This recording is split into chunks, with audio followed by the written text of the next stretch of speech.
Assalamualaikum warahmatullahi wabarakatuh. A'udzu billahi minasy syaithanir rajim. Bismillahirrahmanirrahim. Ya ayyuhan nas Qulu mimma fil ardi halalan tayyiban wa la tattabi'u khutuwatis syaitan innahu lakum aduwwum mubin.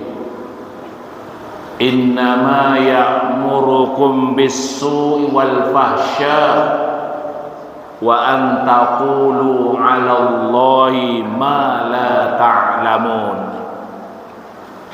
Wahai manusia,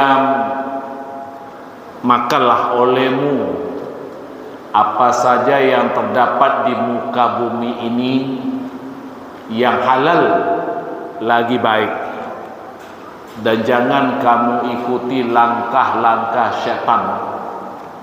Sesungguhnya syaitan itu bagimu adalah musuh yang nyata.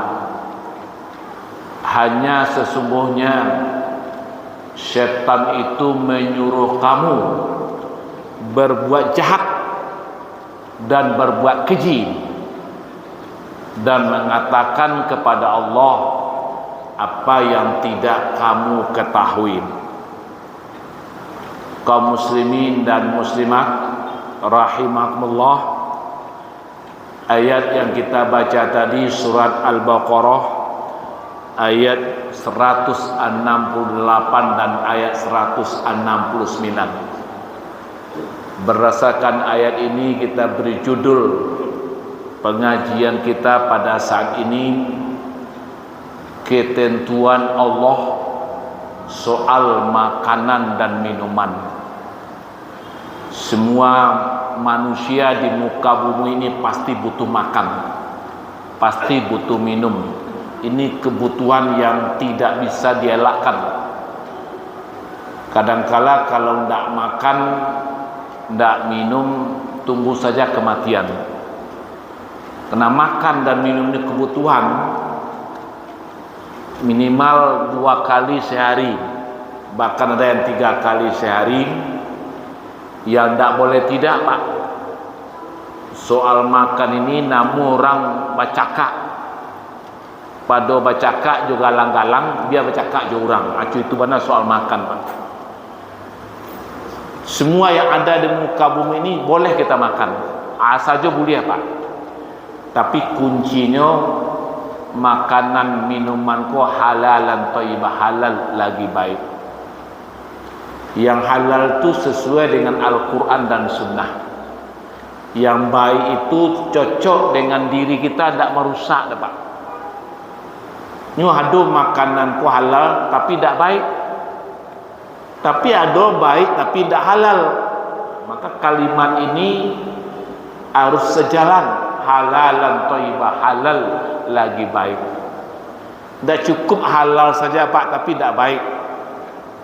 Contoh, kita beli durian, tapi awak paparinggo penyakit kolesterol tinggi, tekanan darah tinggi, dan banyak penyakit lain. Kalau dimakan, walaupun kita beli, Pak, tapi tidak baik. Bisa-bisa gara-gara makan itu kita pingsan dan menyebabkan kita mati. Itu tidak boleh. Adalah baik tapi tidak halal. Kita lewat pada tempat nampak jambu orang masak-masak, orang punya tidak ada, Pak. Baik menurut selera, lapis selera, Pak, tapi tidak halal karena kalau kita curi, tidak ada izin orang yang punya. Maka itu soal makanan ini karena akan menjadi darah daging dalam tubuh kita, mari kita selektif. Jangan di ma parui nang kanyang teh, di ma badan nang kuat, tapi nang kita melakukan H3S halal haram antam saja tidak boleh, baik zatnya haram maupun perbuatan menjadikan haram. Kita harus selektif. Biarlah tidak makan daripada memakan yang haram, Pak. Kenapa? Karena memakan dan haram itu akibatnya ada 5. 1, doa tidak dikabulkan Allah. Walaupun berdoa dengan khusyuk sampai meneteskan air mata, begitu fokus berdoa, tapi adonan haram tamakan, Pak, doa kita akan sia-sia belaka.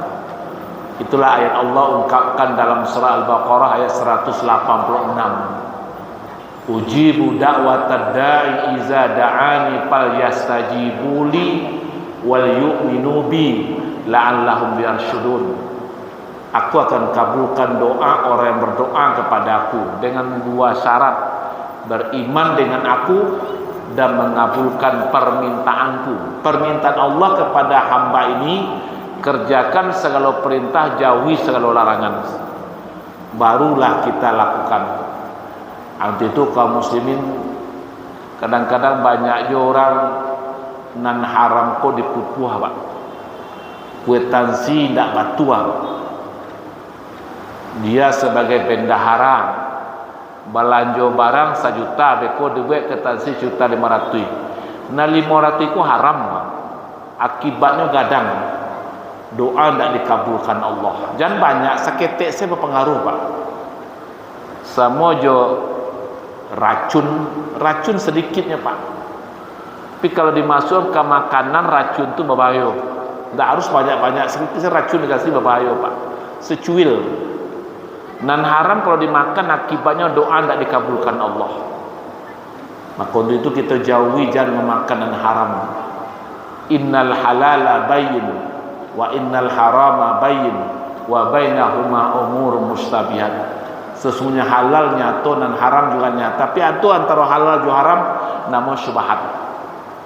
Kadang-kadang manggaleh awak mengicu orang barang cacat, abang betutik-tutik cacat, malampok-lampok balemir-lemir, padahal cacat, Pak. Tabali dia orang menyasa orang Bali itu haram tuh.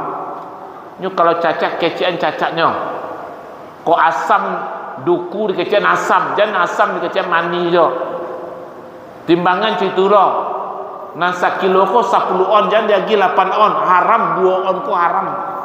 Balabiah purti orang 100 rupiah tu haram dimakan, Pak. Kalau tidak ikhlas, tidak rela.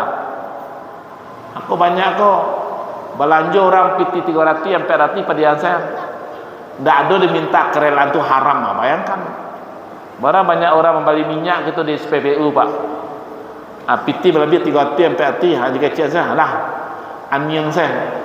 Seorang orang 300, ada enggak 1.000 orang? 300.000 dan disungkahan tiap hari, Pak. Uang haram, aku berbahaya. Maka itu berbahaya terhadap diri. Yang kedua, ibadah tidak diterima Allah. Lah payah-payah kita beribadah dengan khusyuk, dengan fokus, tapi adonan haram, makanan haram, minuman haram, pakaian haram, bersedap-sedap haram, aku berbahaya. Ibadah akan ditolak, tidak akan diterima. Fa'aina astajib lakum. Bagaimana aku akan mengabulkan doa orang makan haram? Ikut kita hindari. Yang ketiga, rusak keturunan. Keturunan cacat. Bisa dia penyakit autis, bisa penyakit tidak normal cara berpikirnya. Aku coba seleksi, kalau ada apa yang punya anak yang cacat, coba seleksi. Ada nak nan tagihan nan haram selama kau kabini, atau makanan haram. Maka waktu itu mari kita hindari, jangan lakukan. Nang sampai jiwa gelisah, dihantui dosa setiap saat. Kama kapai kita dikajar dosa, Pak. Ndak lama makan, ndak nyenyak tidur, Pak. Kalau ada nan haram, awak berdosa, dihantui dosa setiap saat. Kecuali bertaubat. Nah, kalimon nanti siap loncat indah masuk neraka, terjun bebas nanti masuk neraka Allah. Untuk itu Bapak Ibu yang saya hormatin, kita perlu hati-hati soal makanan, Pak. Kadang-kadang umat Islam yang paling takut ciek, yang paling petakut bagian babi.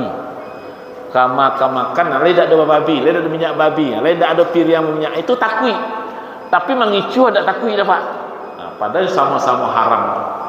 Itu mari kita selektif, makanlah yang halal lagi baik, jangan memakan yang haram dan syubhat. Semoga Allah meridai kita setiap saat. Terima kasih. Wassalamualaikum warahmatullahi wabarakatuh.